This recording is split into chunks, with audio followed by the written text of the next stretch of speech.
Welcome back, friends and fellow philosophers, to this first in-house episode of the Wild Isle podcast. I have with me long-standing friend Leon Lane. Ooh.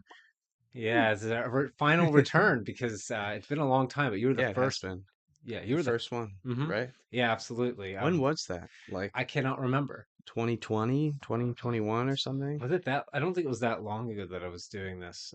Maybe 2023. It had to have been a couple years. It's probably before that.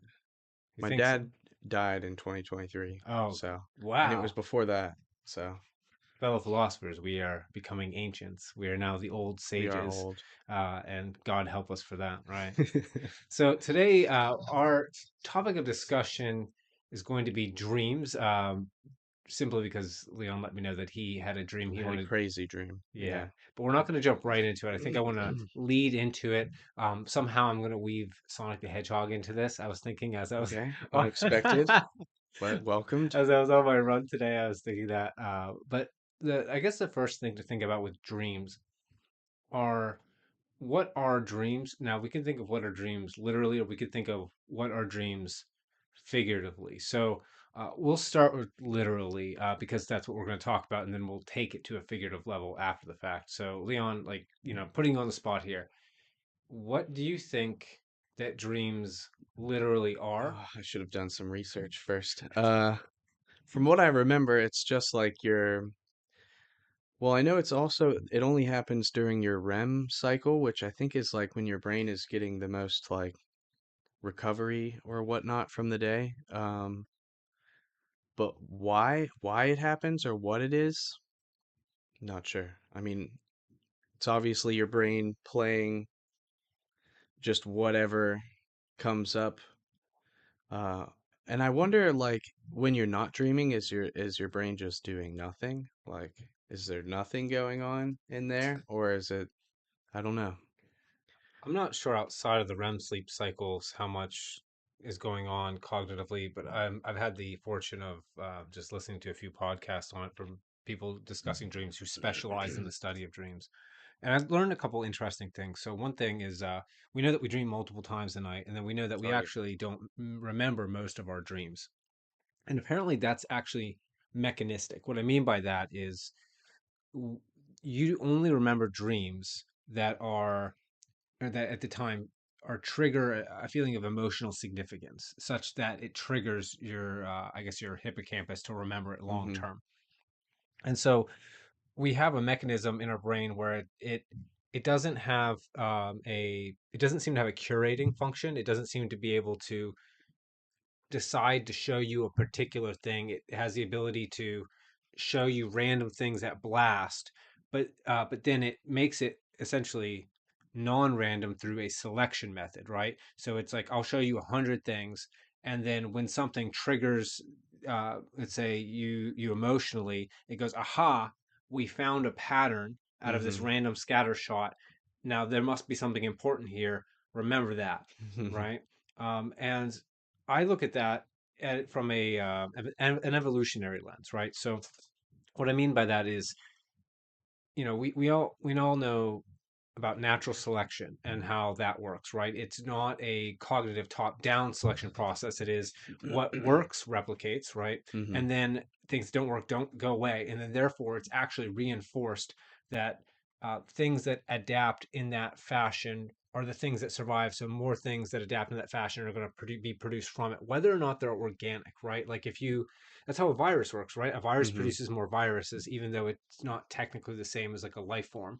If you had, I don't know, some like solar system in which the way that the sun supernovaed uh, ended up creating two suns later down the line, then all the suns that supernovaed and then don't do that, well, whatever had happened to be the composition of those suns or and those solar systems would die out. But the ones that duplicate, well, they're going to just do that again and then Is do that again and do that is that again. what happens? Like when a star supernovas, it creates more stars? I have no idea, but Okay. if such a planetary function, I'm just techno babble right now. I got But you.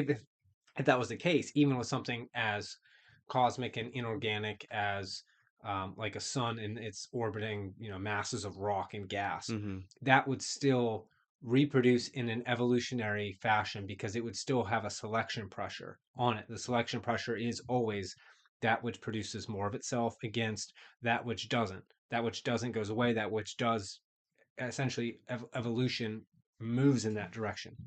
Back to dreams, right? So I think our dreams function on that same pattern. The dreams that are emotionally significant, the patterns that are emotionally significant, those are going to be essentially accrued. And I think that those are going to, let's say, be ideas that then when you wake up stick with you because you remember them. I sometimes also remember the nonsense stuff, like from the dream we'll get into later. It was like the ending portion of kind of a bunch of nonsense, and I remember part of the nonsense, and I won't get into it just because, it wouldn't make sense to anybody but me. But Well, there's a question is, let's assume that it's random information that is, let's say you're getting, like we just described, random information is being blasted at you, but then it's being selected for its emotional significance. If it's being selected for its emotional significance, or otherwise it would not be retained, right? It wouldn't be held in the hippocampus. It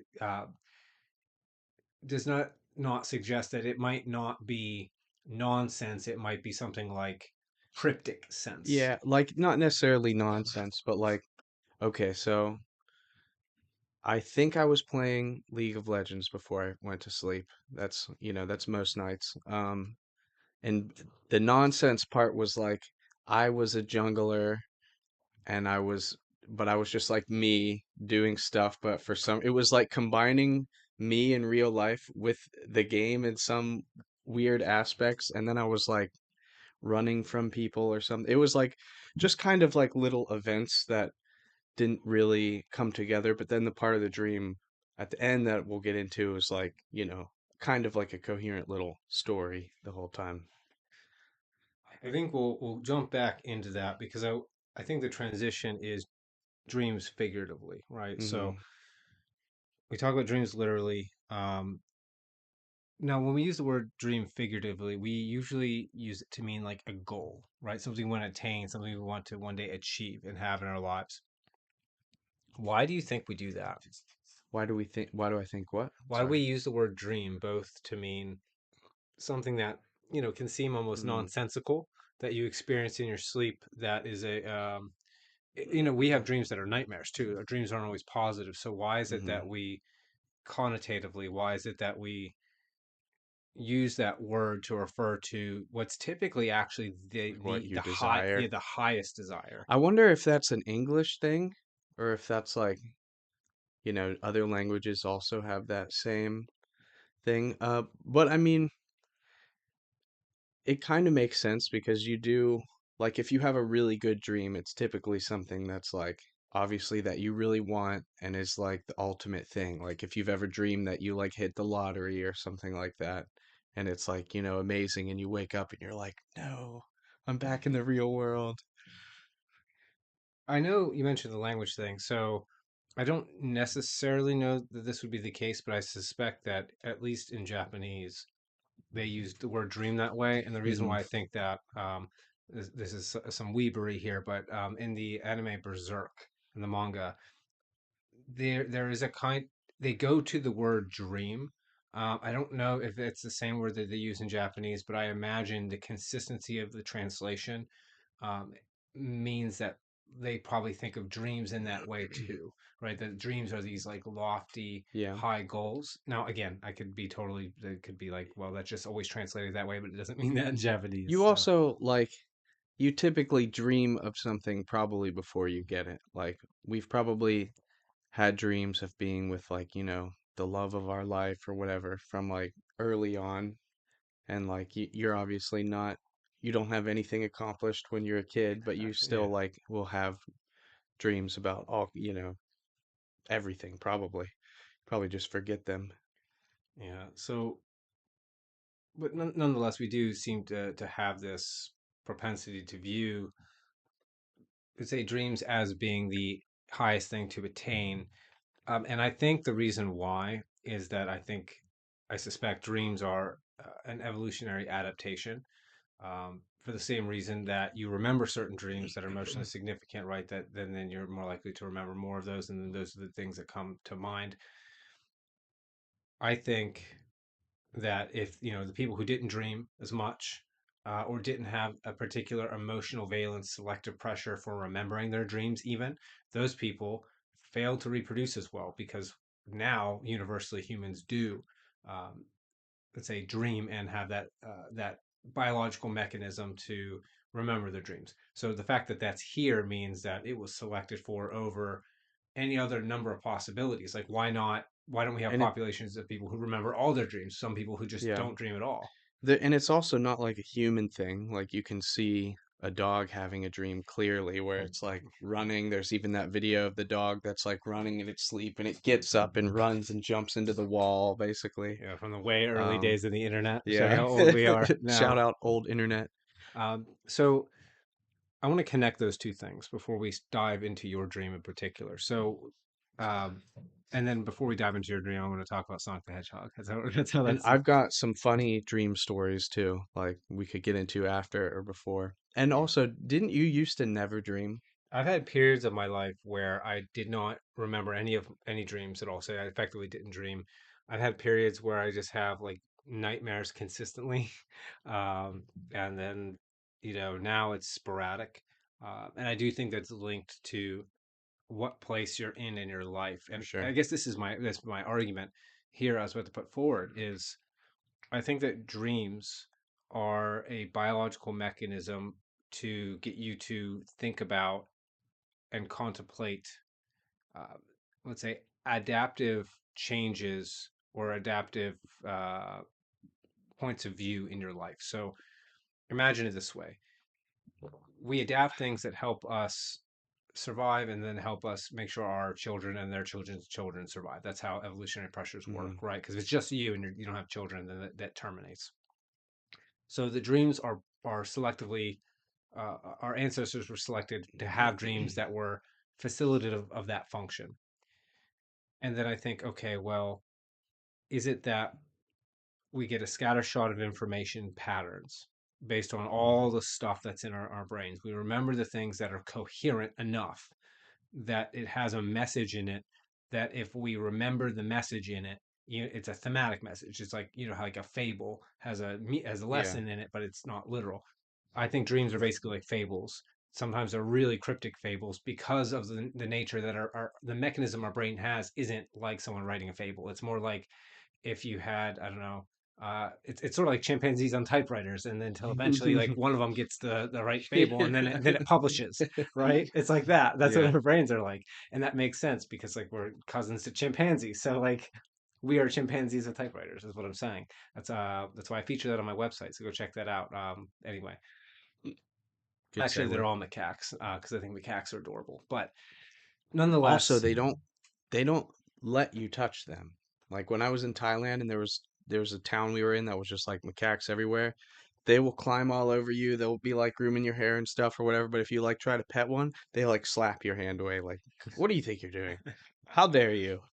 That's hilarious. I lost my train of thought there. Oh, okay. So, I think that dreams essentially, through a evolutionary, so it's a non-conscious but still selective, taking a random accrual of things and then selecting from the randomness, the things that are valuable. I think they Hmm. produce a kind of roadmap, a very hard to read roadmap, but nonetheless a map to help guide you toward, let's say, fulfilling get real philosophical and Aristotelian for a second, fulfilling your telos as a human being. Telos is, people translate as purpose, but I like to say function. The problem with the word purpose is that if I say that and you're like, well, whose purpose, right? Because we attribute consciousness to purpose.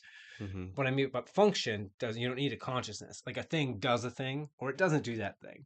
Period. And I think one of the telei, I think is how you pluralize it. It's difficult to say, but one of to fulfill the telos of a human being, I think, is in large part to fulfill your kind of evolutionary, uh, you know, design. Right? We are creatures that are designed to propagate our genetic lineage from ourselves into the future.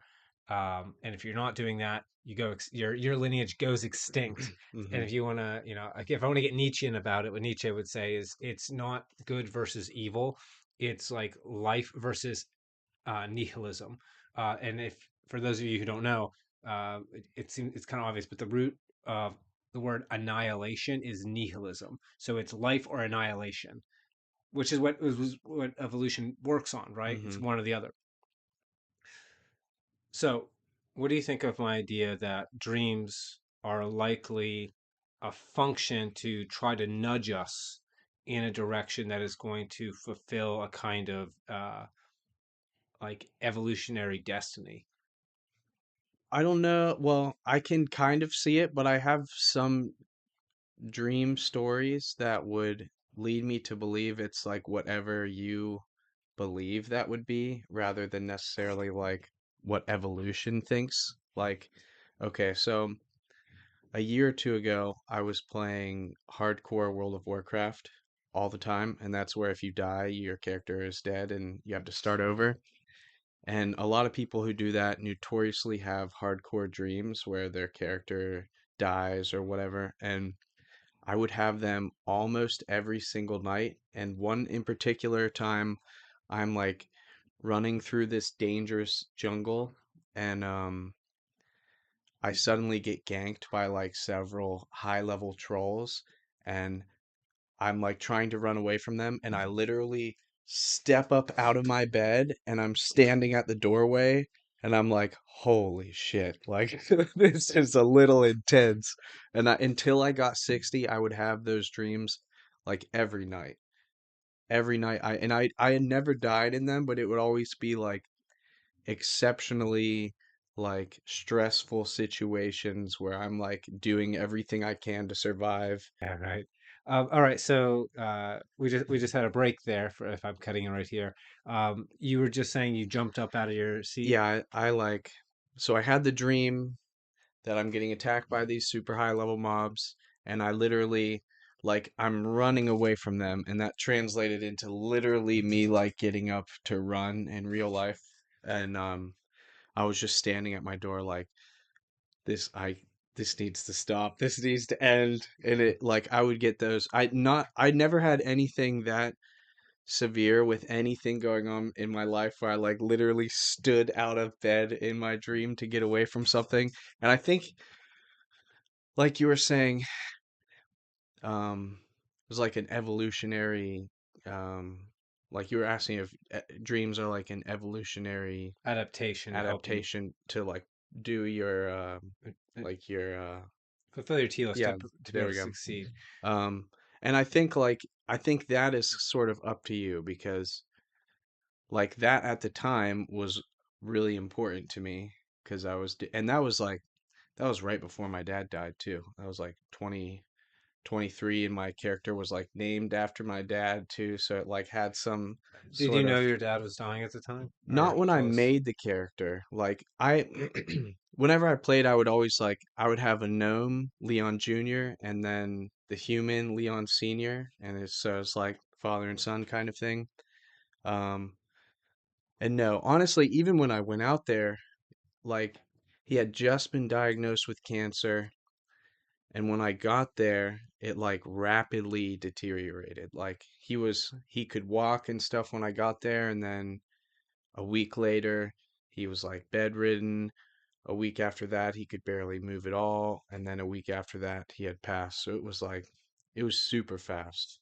Um, but I think because like I was playing that so much at the time, it meant enough to me to like my dreams were like that. So yeah, I think if what if you I think it could be your like, your destiny or whatever, if whatever that is something that you're already like actively pursuing or thinking about. Um My question would be like, how do you think that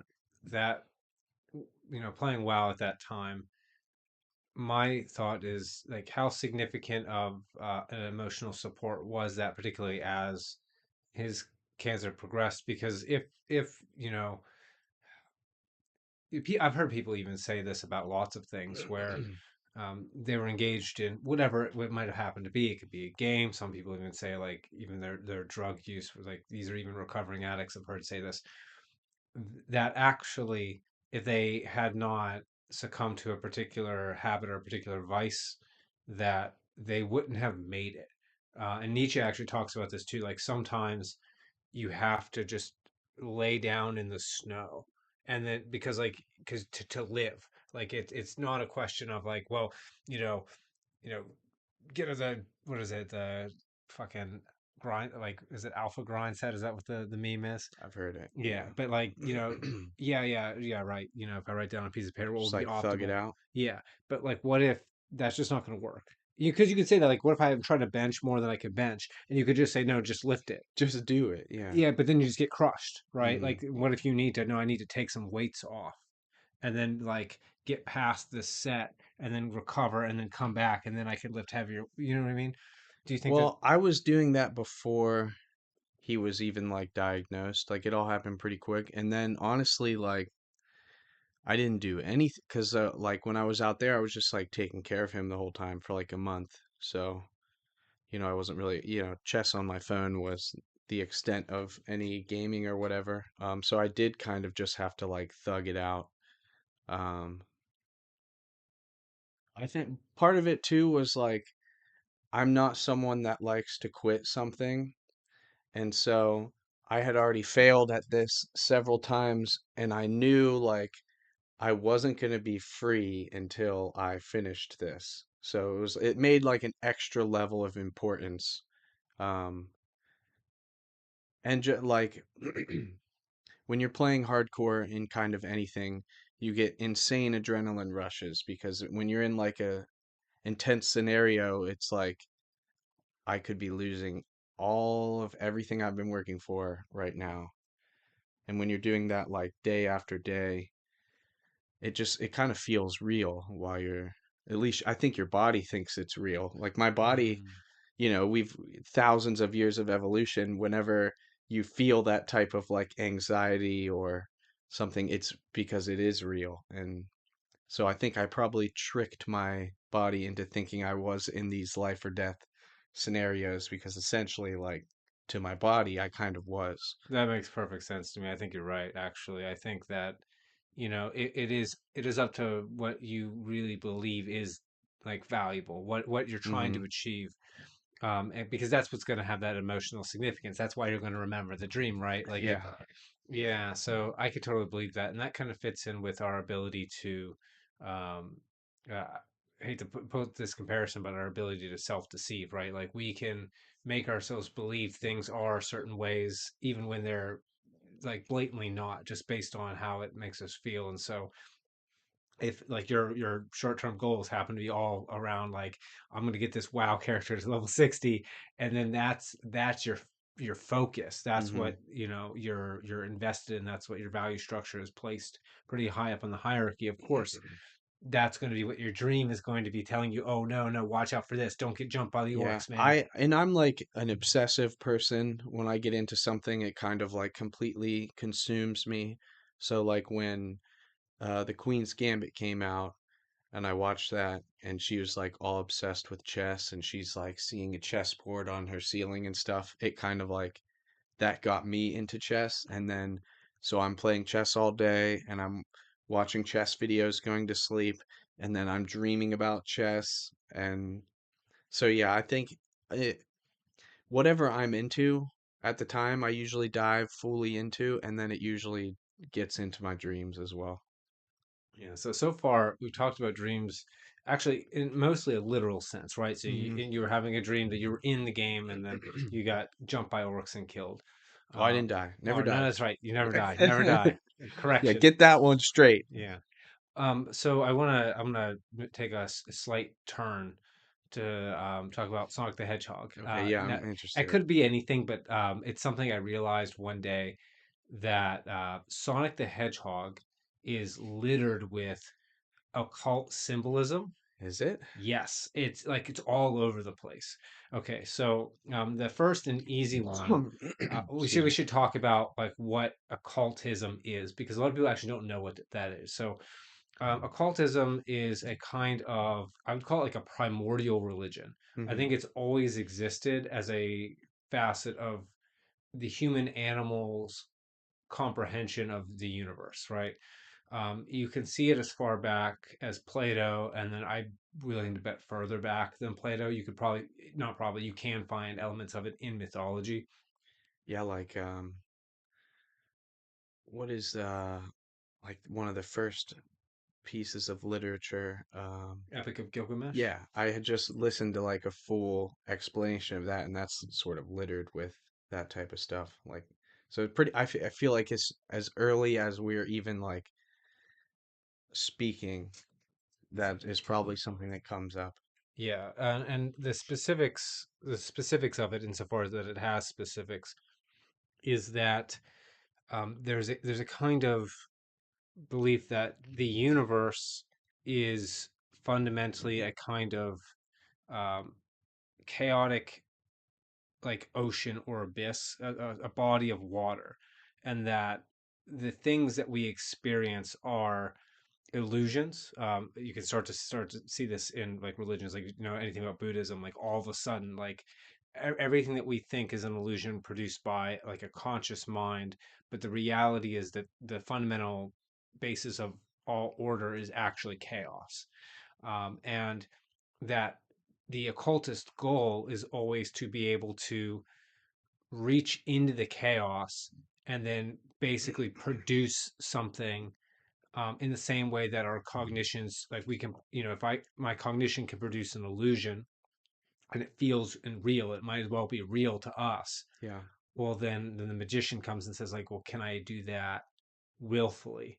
Right? Like this is, so like the idea of Neoplatonism, New Platonism. Plato had the realm of forms, where he thought like there was a realm of forms in which the idyllic table existed that all tables conform to.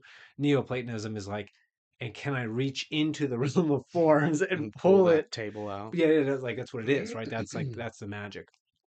Um, and so let's look at Sonic the Hedgehog. Okay, so the big thing that we could look at is, the number seven, because number 7 and 17 are classic occult numbers for whatever reason. I don't know why, but they It's tend my to be birthday. I'm 17.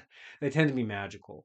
The idea about cycles also tends to come out of, the dragon or the snake eating its own Yeah. tail, the Ouroboros. Well, the Ouroboros is essentially it is the chaos. It is because it's that from which all things spring and that which to all things return. That's the dragon eating its own tail, devouring Hmm. itself. Okay, so we have the seven chaos emeralds, that allow one to become supersonic. Now, what supersonic is definitely a plagiarism from Dragon Ball Z. But aside Just aside from turns that, yellow. yeah. But aside from that, supersonic is like a bit like the Ubermensch. So it's not the same idea, but essentially something similar is like the Ubermensch was the man who could create his own values. Now, if you know about perception, what we perceive is actually dependent on our values, right? So this is the classic gorilla basketball experiment where you have the guys passing the bat. You've probably seen the sport. I They're don't think passing the so. no. So you've got two teams of three people, one with white shirts, one with black shirts. They're passing a basketball back and forth. You get a class full of undergraduate students, let's say. And what you do is you ask those undergraduate students to count the number of times the basketball is passed, for one particular team. So both teams have their own ball or whatever. That's all arbitrary and random. You could choose to do whatever you want, because the important part of the experiment is, as they're counting the passes, you have a guy in a gorilla costume walk in front of the camera, bang his chest, and then walk off the screen the other side slowly. Like he's on screen for a full, like, 3, 4, 5, 6, long time seconds. Like he's blatantly And they're there. watching the screen. They're watching the video that you Okay. have this on, and they're watching the passes. And when they do this reliably, half of people do not see the guy in the gorilla suit. They do not see it. And the reason why is because when you have a value and you're given the value, count the number of passes, that Yeah. guy in the gorilla suit is irrelevant. And so your eyes will obviously perceive the gorilla there, but you're during the filtering process where it goes into your consciousness, your brain deletes it because it's a distraction. this is I how feel like I would get distracted by the gorilla for sure. you might be the guy who sees the gorilla, um, but half of people don't, right? Because half of people do. But the fact Hmm. that 50% of people That's don't, insane, honestly. well, you wonder how a lot of traffic accidents happen. It's because if you're looking and expecting to not see anything there, there's a possibility your eye, like, not your eyes, but your brain erases it Mm, from your field of vision. I don't know if you remember sparring with, say, with like IJ back in the day when we were doing kung fu, but I remember, or Pete, I've had this happen to me, where they're striking you so many times that your brain starts to erase their arms during its period. They're not moving so fast your eye can't see it, but because your brain gets overloaded, it can't process it all fast enough. You'll see their hand, their arm will disappear, and then you get hit. Has that ever happened to yeah, you? I Yeah. remember this. So and like good boxers will utilize this. They kind of know this, so they'll like overload you with jabs, and then when they go to hit you, like you just don't see their hand. Not Hmm. that it's invisible; it's in your field of vision. It's just your brain is like, no, no, too much. Like boom, and you get hit. Okay, why do I bring up this value and perception bit talking about occultism and Sonic the Hedgehog, right? To tie that back, and Supersonic.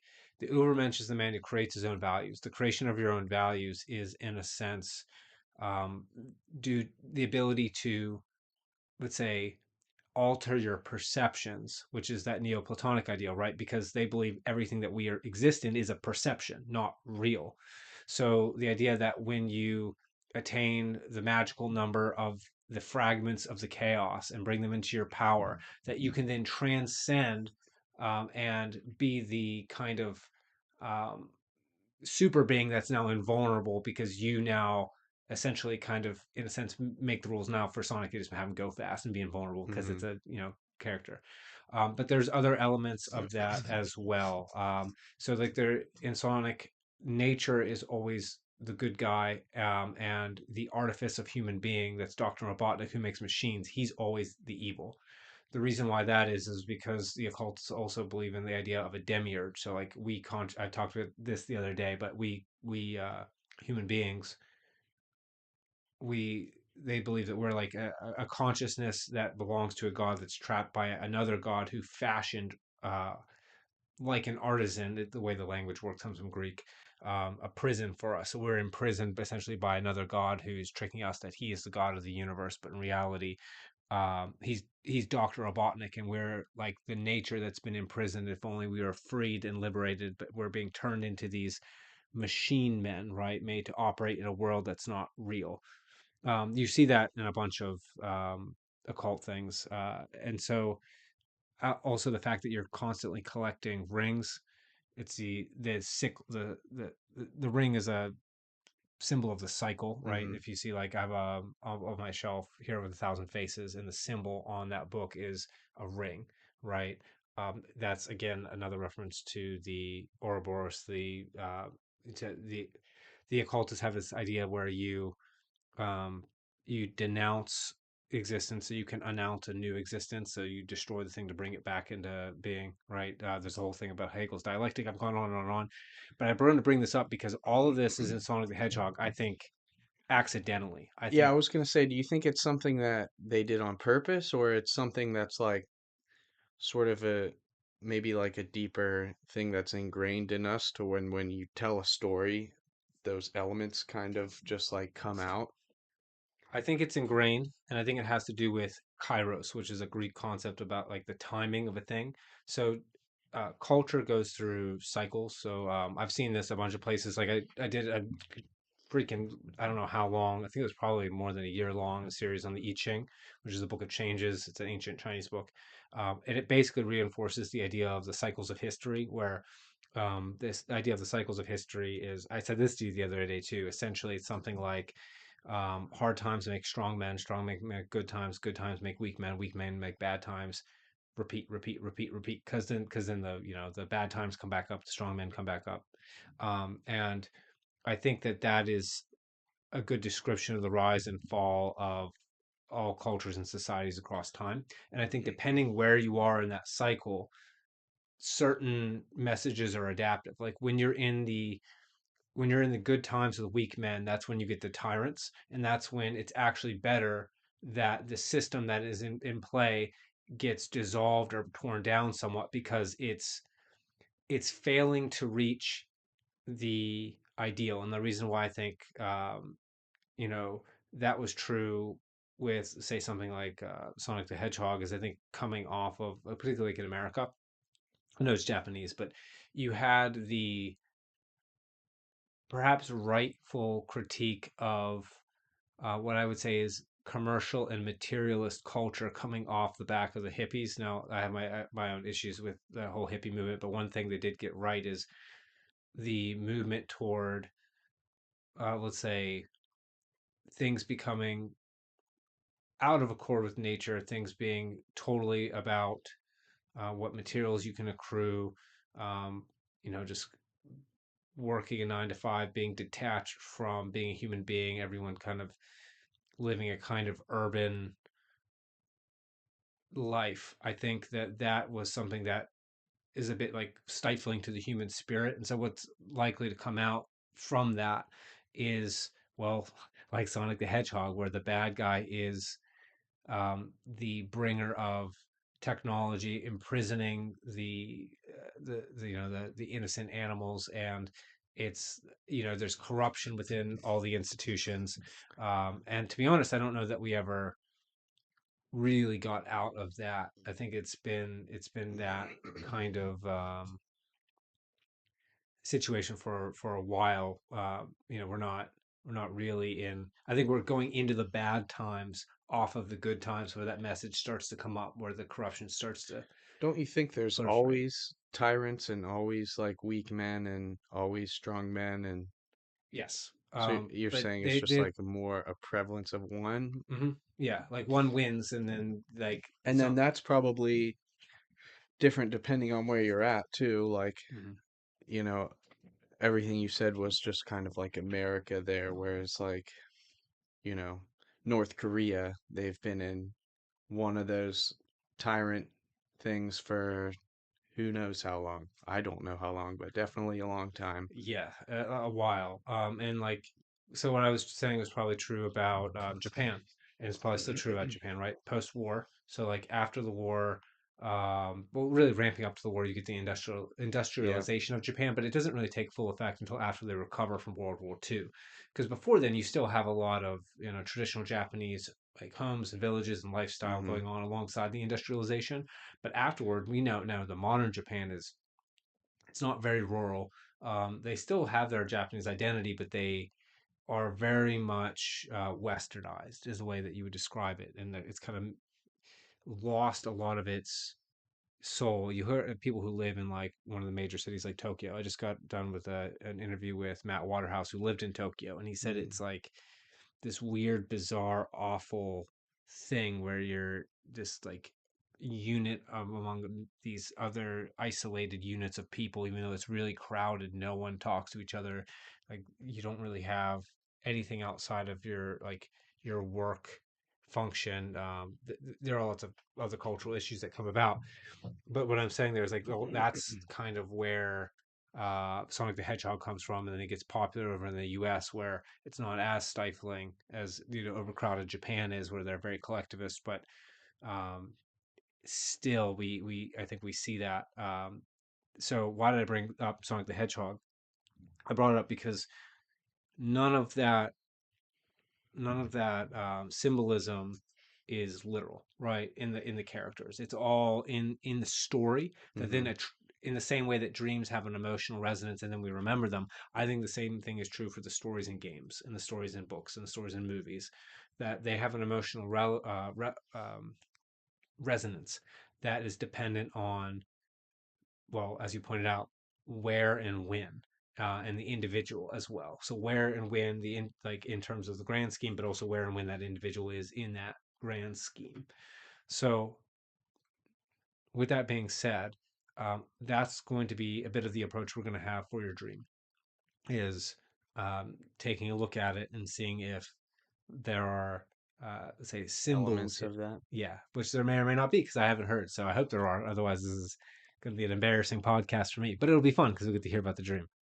So do we want to get into that now? Yeah, let's go ahead Okay. right into it. So from what I can remember, well, okay, me, I am heading over here for some reason. I think just to like hang out. And it's you here and your wife. I don't think the kids are here, but I do remember acknowledging that they exist. And when I get here, there's like people from our childhood that are here. Like Alex Smirtnick is here for some reason. Vinny is here. And then some other like nameless characters that just fit in. And they're all super happy for some reason, like happier than normal. Like maybe they're on something, foreshadowing. Um, and so I come in, we're all kind of like gathered in your living room in here, and we were gonna like go out somewhere. Um, but beforehand, Vinny pulls out these little crystals and he's like, "You need to take these. This is why we're all so happy." And one of the nameless NPC girls, like, she's on it and her eye starts like bugging out and like there's a vein going in between them that starts bugging. It almost looks like they're like blowing up with air or something. And I remember being creeped out with that, but for some reason I'm like, okay, yeah, I'll take these crystals that you have. And he like pours this lemon lime flavoring or something on it. And I think I eat them or something, and nothing happens. And I think you phase out at this point, like you disappear, which could have some symbolism later. But so we decide that we're gonna go out. I think we're walking downtown, and we get out like down the street to where the bank is, and suddenly the crystals that I took, like they hit me now. And so everything is like washed in purple. Like it's all hues of purple. It's everything kind of looks a little cartoonish, but there's like some sinister feeling to it. Like I remember the cars now feel like they're like flying by and they don't look like cars anymore. I don't know exactly what they are, but I specifically remember one of them looking like a pirate ship and the guy driving by looking at me and he's like smiling, but it's like an evil smile or something. And where are we again? We're walking downtown, Okay. but we're at this point we're like in front of the bank, and you're still going. You pretty much phase out for the rest of the dream at this Okay. point, even though like I came over specifically to see you, but now that I've taken these Chaos Emeralds or whatever, you're no longer part of the picture. And so we walk downtown and we go to this pizza place, and we go in, and the guy behind the counter looks sort of like Super Mario, but he's like, have you seen like a mascot at like a sports show or something like that? He's like the size of a mascot, like two or three times thicker than a person, massive head. Um, and everybody sits down, and I'm like up at the counter ordering, and the pizza looks disgusting. It's like ultra greasy. Like I remember it being like a white sauce with like pickles or something. It just like it didn't really make sense, and like Parmesan cheese or something. Some people watching this are probably like, "That sounds amazing." I know people get like pickle pizza without. I don't know. That's not pizza anymore. But so randomly, one of my coworkers, George, is there ordering in front of me, and it's like $70 for his tiny, like I don't know if he got a whole pizza, but whatever it was, he was like, he said some off comment like, even the casino we work at isn't this expensive, and that pissed off Super Mario guy behind the counter, and I think he like motioned or something to one of his employees. uh, he made some kind of signal. I'm not really paying attention to it. I go up and order. I'm like not super happy about this $70 pizza that I'm about to buy. And I think I place my order and I turn around, and his employee, which is like, it kind of looks like a really tall, slender guy, like almost like a nutcracker or something like that. And he's got George bent over one of the things, and he's got a sword and he's cutting him in half. Sorry, George, if somehow you're watching this. And right in front of him there's like a big rack of swords, and so I'm walking back to my table as this is happening, and I grab two of the swords, and I'm like coming at him trying to fight him, and I never have it in dreams where like you're fighting and it's like almost like you're in slow motion or something. I know that's like I think I've had it like a long time ago, but at this point it's like that with the swords. Like it feels like I'm underwater or something. My Mm. swings are super slow, so I ditch one of the swords and I'm two-handing a sword so that I can go through the slowness quicker, and I end up killing this whatever it is, demon thing, and no one else is phased by anything going on. Like everyone at the table is just kind of like existing there. And after I slay the dude, Mario disappears into the back.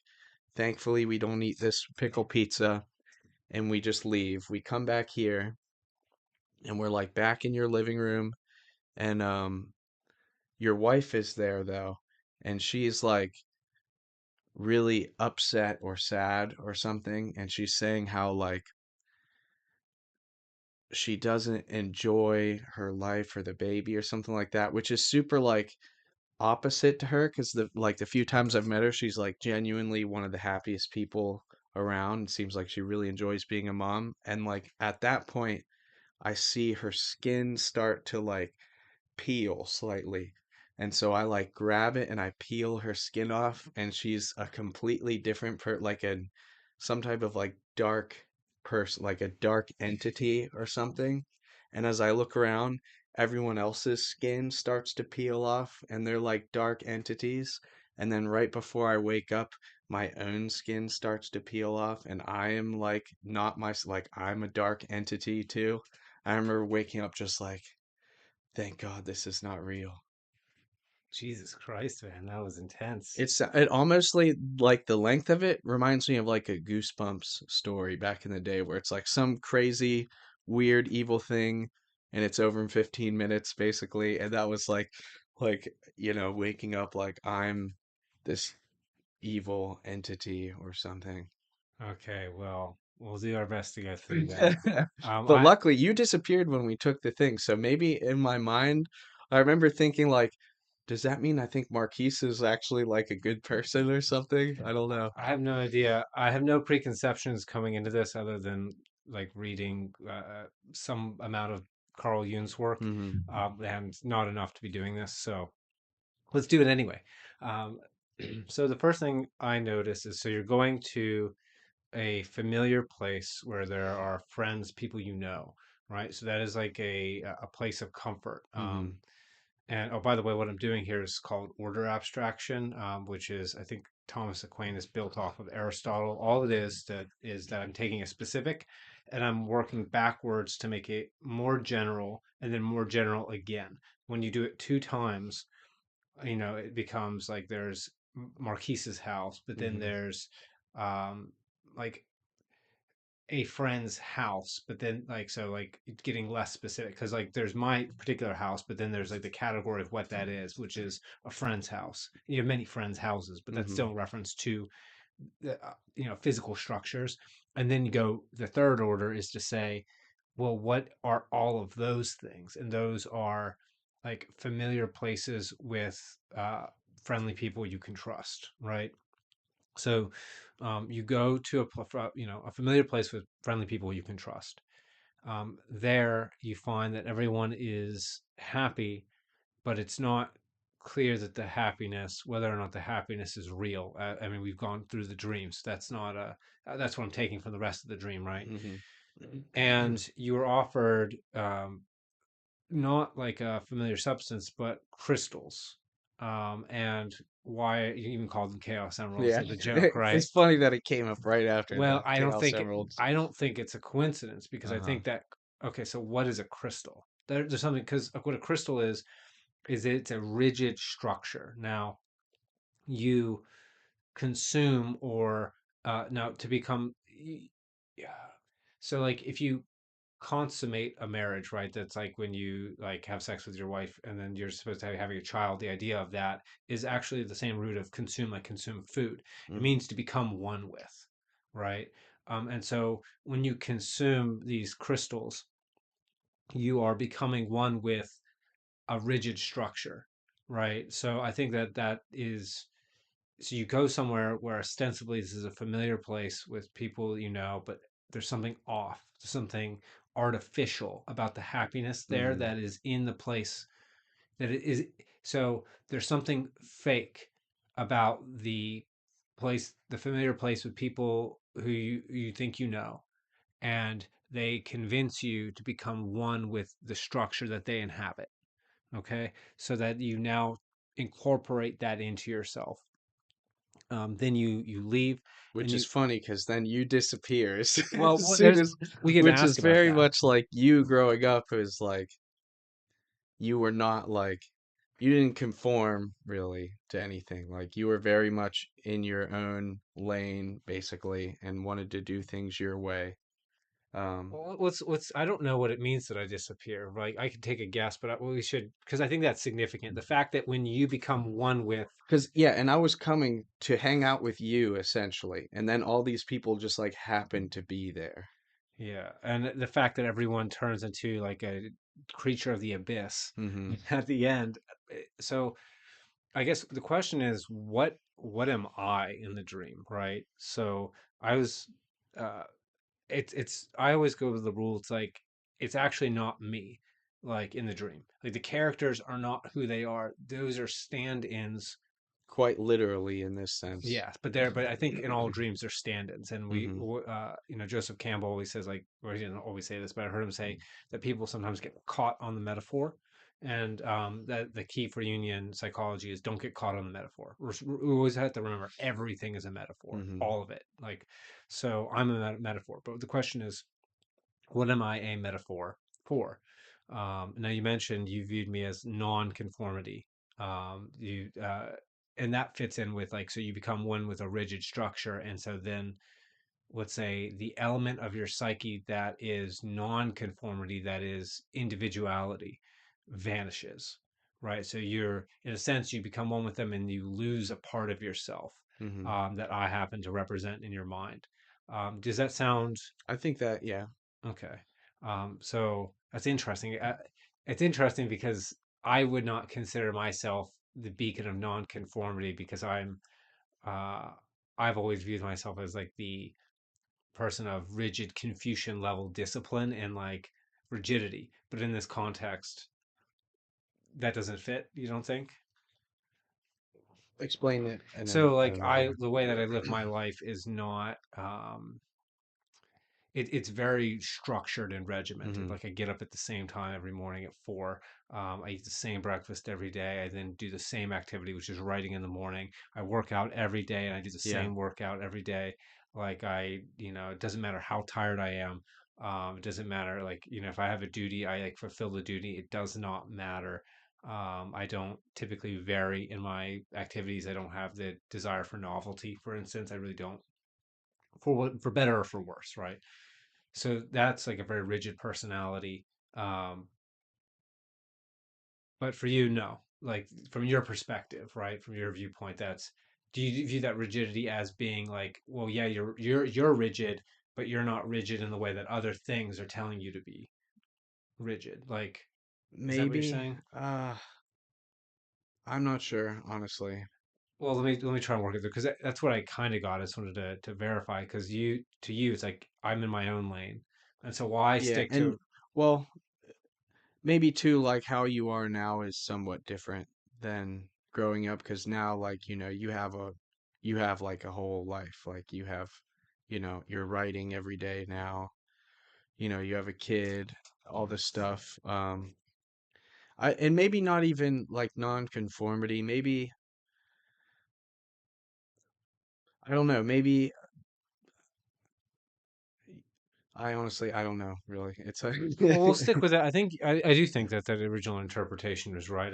okay. It took me by surprise, and so I wanted to piece through it because I it just know like if this were a real thing and we were eating crystals or something, and then everyone was like happier than seemingly normal, I know that you would be the last person to eat those that is crystals. true. I would look at everyone and I'd be like, I'd rather suffer than Yeah, enjoy exactly. artificial You're like, I happiness. enjoy my suffering. Thank you very much. That is absolutely the case. So that aspect, I really do think that that is like it's like the part of you that wants to be you and not them, right?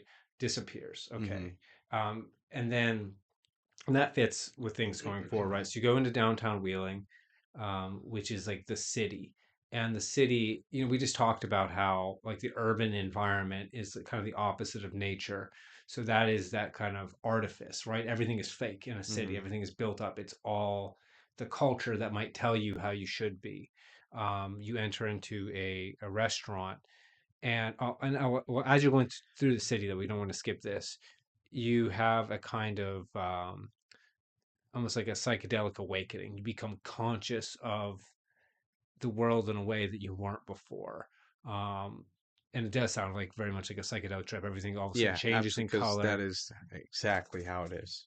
And then so then the car driving by, that's no longer an individual in a car. That's like a sinister pirate, someone who steals from other Yeah, people, right? honestly, everything had somewhat of like a sinister undertone after like the awakening or whatever happens. Yeah. Well, I mean, in a way, like this, what this says to me is it reminds me of this is a slow process for me, but it was an awakening to just how corrupt things can be. So as you enter into institutions, what you'll find is that they are mostly filled with incompetent people who Yeah, lie a lot in order to keep their position. And it's not crazy, right? It's not a conspiracy. It's just that people, they want to go to their job, they don't want to do more work than they have to, they want to collect their paycheck, they want to be secure in that, so they don't have to worry yeah. about where their money's going to come from, and they want to go home. And then if that's the value structure of most people, which it's reasonable that that's what it would be, you get institutions that are filled with people who don't give a damn, right? And they just want to get their paycheck, they just want to go home. And so what you end up when I had that slow awakening, it's like you start looking around at society, right? Which I think the city is like an emblem of, right? It you start to realize like, oh, like these aren't genuine people. Like everything starts to feel inauthentic, Hmm. fake, disingenuous. And a pirate is a good example of that because what does a pirate do? Just freaking robs people, right? So you have an awakening after you've become one with, let's say, the rigid structure that is the institutions. You can see them now for what they are, and it feels like a ripoff. You go to get a pizza and you realize the pizza I'm getting is garbage and I'm being overcharged for it, Yeah. which is kind of what you realize. Like like I hate going to restaurants and have for a long time, but it was only after I started making my own food. And when you start making your own food, you realize like I can make my own food way better than Yeah. most restaurants can, and it's cheaper. Like Much cheaper, yeah, I yeah. have to clean up, I have to You're prepare. paying for a service basically when you Yeah, go and out. so then you realize like, and then I'm a kind of a health freak, so I didn't even want to eat some of the food because I realized like, oh, like they're just fucking pouring terrible vegetable oil and using Yeah, like the cheapest possible product, like the basically, massive yeah. profit. So then I'm like, I don't. Why would I want to go to a restaurant? It's literally a ripoff, just like the pizzeria. Hmm. And when someone points it out, well, what happens? Well, it's the same thing that I told you the story. And I won't go over it because I don't know if I should bring it up online, but maybe I will. But essentially, I'll argue this: when you bring up in front of the institution that it's illegitimate, the institution does not try to argue that it's legitimate. It just tries to punish you. That's Tries to all. cut you in half. Yep. Yes, well, that's what it does. It'll just cut you out. Literally, yeah. Like if you do that in a job in a corporate environment, you'll just get fired, or you'll be Hmm. told to shut up, or you'll get fired. It's do what we could because it's not about what's true. It's not about what's right. That person above you just wants to collect their paycheck. And if you start rocking the boat, they got to start working and actually making decisions. Yeah, They don't want to do that. They have the power, and they know that if they yes man their way to the people above them, and they just make sure they don't know that there's anything going wrong, just get rid of you. Who cares if this ends up costing the company like several times more money in terms of like turnover and lack of skills in the employees? They don't care because that doesn't affect that person's paycheck because yeah. they're a middle manager, right? So that's why I think the guy sends his employee out just to basically be a demon. Silence it, yeah. Yeah, just cut it down. And then you try to fight against it. And so that feeling of being underwater, right? I've had that a lot. I think that has to do with when you feel powerless um to actually act in the situation that you're in. Like even when you should be able to, Hmm. right? Like even if you know that you're right or you know that you have the ability, but your dream when it puts you underwater like that, I think it's like there's something in the well, we say that as a metaphor, right? There's something in the water, right? Like as if we're surrounded by water. So Mm-hmm. there's something in the cultural environment that is bogging you down, and though you should win, it usually stops you. Now, what's interesting is you found a way to win despite the fact. So you're able to ditch. I wonder what that means, but the fact that you took weapons from the institution, ditched some of them, and were able to, through brute force with two hands, defeat the demon of the institution. Um, now, I don't know. I don't know what that means on its own. Let's look at it with the results, because sometimes Mm-hmm. if you keep going, it'll reveal itself. You don't eat the pizza that you don't want to, but also you don't get a pizza, right? Yeah. So because you came there to get the pizza, so you don't get what you were after in the end, and you have to leave the institution. So even though you're able, which is kind of like quitting a job, right? Like you didn't get cut down, but the only solution was like, okay, I'll kill this dude. I don't get the pizza. I have to leave, right? So you're able to defeat your enemy by not submitting, but you don't get what you're after, and then you go back to the ostensibly familiar place. Mm-hmm. And I think from there, that's where my wife is suddenly not acting like herself, right? Yeah. And so at that point, you've kind of seen the, I think, the effects of becoming, I would argue, like the consequence. Yeah, I think I could tie it together at this point, and you can tell me what you think. The consequence of becoming one with a rigid institution, it's sort of like identifying with a persona or a mask of what the culture wants you to be, as opposed to being yourself. Even though it's easier, even though you're promised happiness, it's fake. And in the end, you either have to go along and, eat your shitty pizza and pay too much for it, and they'll tell you to be happy about it. And you either do that or you have to leave. And the consequence of becoming one with an institution like that is that you lose yourself.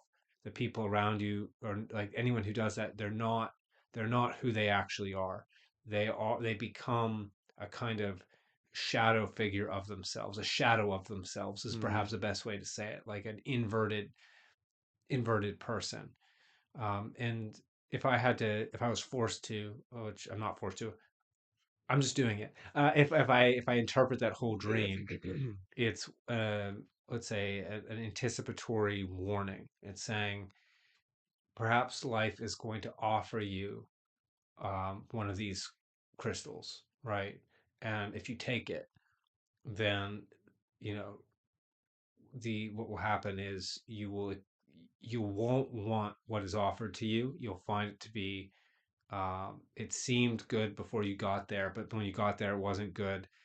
The best hope at that point, if you go that far down the road, the best thing you can hope for is to cut yourself out. You can think of it that way, right? With a sword, you cut Mm-hmm. yourself out of the restaurant because you Yeah. killed the thing in your way, right? Um, but once you've done that, you might find yourself surrounded by people who are no longer the right the individuals that they were. And what I mean by that isn't that the people like suddenly, like all of a sudden your friends will transform. I think what it's warning you is that who your friends are will be different people, because if you go too far down the path of, okay, like let's say that I'm going to get some 9 to 5 or whatever, and that takes up all my time, my friends then become like the people I work with mostly because that's who I'm around. Maybe if you have other friends who don't do that, they go a different direction and you kind of become distant from them. So then what happens is you can cut yourself out, but then you have now made yourself distant from, let's say, the people who might have been genuine friends, and the people you've now surrounded yourself with are actually all fake. And as you cut yourself out, what's going to happen is you won't be able to see them for anything but those shadowy figures that they actually are. And then perhaps you too might become corrupted, and you might discover that you have become, you know, like them if you go too far down. You become, you have the whole idea of being possessed by the shadow. Yeah. So, what do you think of that interpretation? I think it's pretty spot on, I was really honestly. worried. I had no idea what I was going to say going into that. I mean, it's kind of one of those dreams that you can tell has like some sort of representation, like conformity and then becoming like everybody else in that way, and sort of like everything being sinister is like a pretty good indication of like right and wrong in a way. So yeah, I think it was pretty good. Yeah, and I'm almost afraid to ask the next question, which I don't need to be afraid of it, but because I'm asking about the context, right? Because I'll give some context to my life that things that have happened recently. Hmm. So I was working at a company.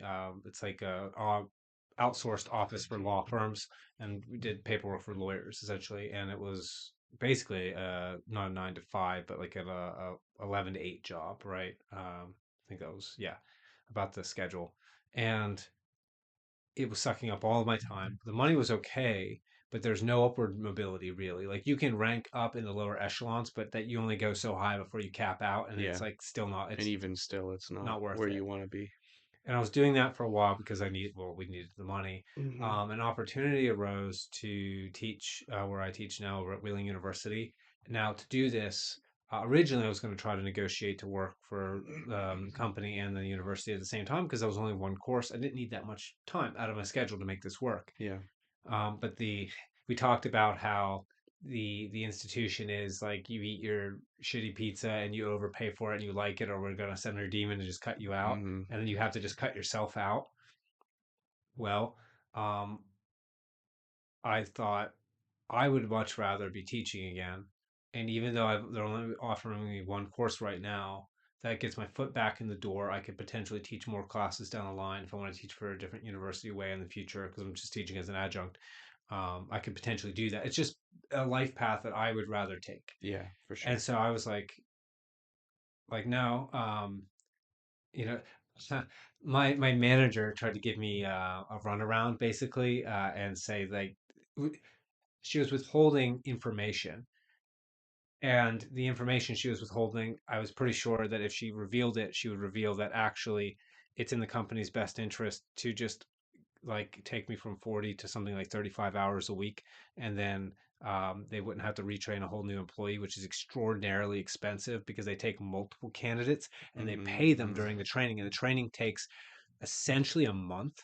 So Oh that's a, wow. yeah, right. So you're and then you have to get that person, they're new and they're going to be making mistakes and they have to improve their skills.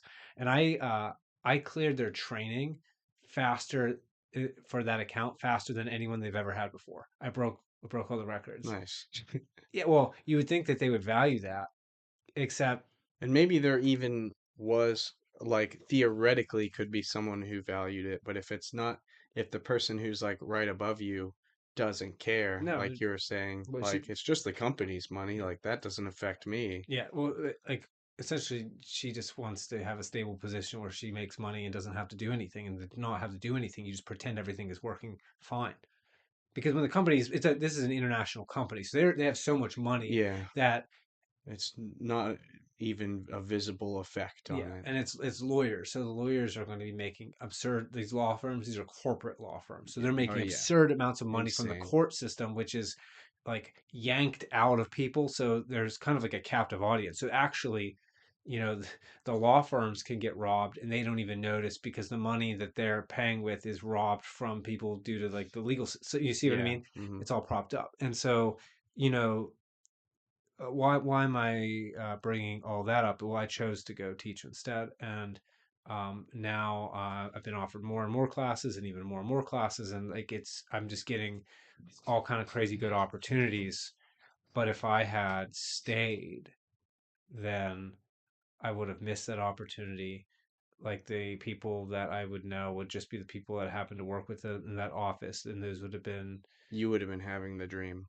I would have been having that dream. I think so. I think so, right? My dreams would have been telling me like, "Hey, Yeah. man," and I don't so much get dreams like that, but I get like waking reveries that are not good. They're like terrible, like Cain level, uh, like I don't know, homicidal fantasies and stuff. So when I get those, I start thinking like something should change. Like you'll have a dream that you're like murdering people or No, something I'll start having the desire to murder people. in your dream? No, when I'm awake. Oh God. So then I changes.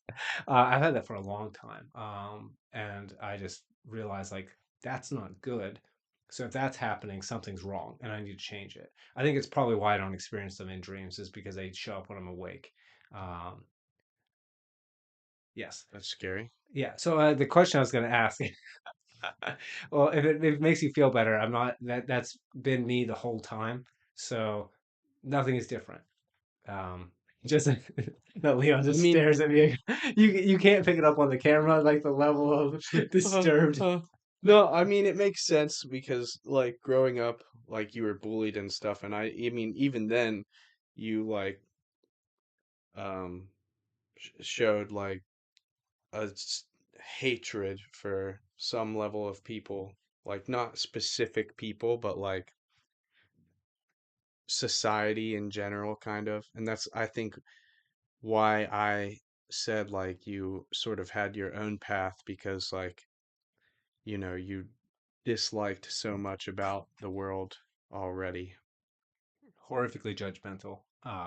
That part of me still Yep. shows up every once in a while. By once in a while, I mean probably every day.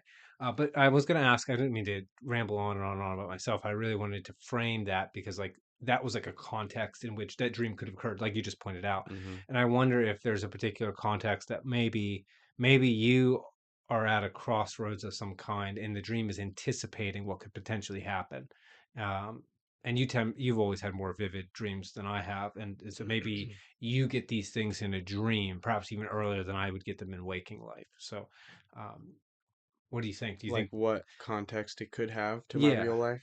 Um, I'm I'm not entirely sure, honestly. Uh, yeah, like I have some ideas of what I'm doing in the future. Um, I don't know. I think it was more like revealing like the darkness inside of me that we all sort of have inside of ourselves. But I don't know that I can tie it specifically to like what's going on. I mean, my life is pretty boring right now. Like I work 20 hours a week and I play chess and games and stuff in my free time. Um, but yeah, I don't know exactly how I would tie it into anything. But I will say, like, so I stopped smoking like 4 months ago, and they say that like smoking makes your dreams like less. Like they don't, a lot of people don't dream at all like when they're smoking. I've always dreamed like my whole life, but when I quit, I will say I almost dislike going to sleep because I know like, all right, here we go again. I'm gonna get this intense dream. Um,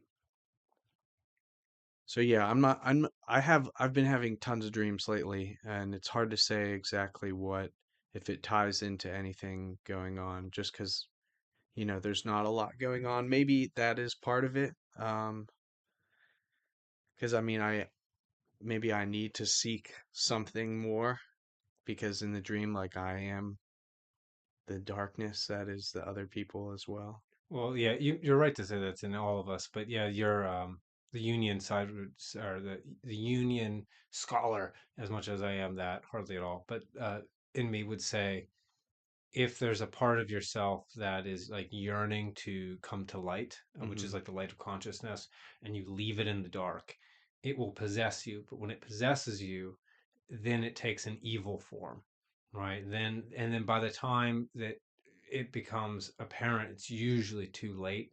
And Yoon talked about how if you wait too long, your ego becomes too fragile and withered and weak. And to confront the demon inside will destroy you. And so then we've all seen people who are essentially trapped within a kind of delusion, and they cannot be broken out of it, even when it's so absurd and it's almost like, how is this possible? And I think I really would call that an anticipatory dream, a dream that's saying, hey man, watch out, because this this can happen to you. And if you don't have any particular plans right now, it might be things just like potential life pathways that you're entertaining, or um, maybe even just working at the casino, right? Like maybe you've always been someone who, as long as I've known you, have wanted to do something entrepreneurial so that that something that's asset heavy. I just heard that term today, asset heavy. But like if it's asset heavy, it liberates you to do those things that you find are meaningful. And when you live like that, you actually don't need as many, let's say, distractions to help you recover from the day. Because I know that when I was working at the office job, you are like mentally exhausted. No, I still got up in the morning and wrote and then worked out and then went and did that.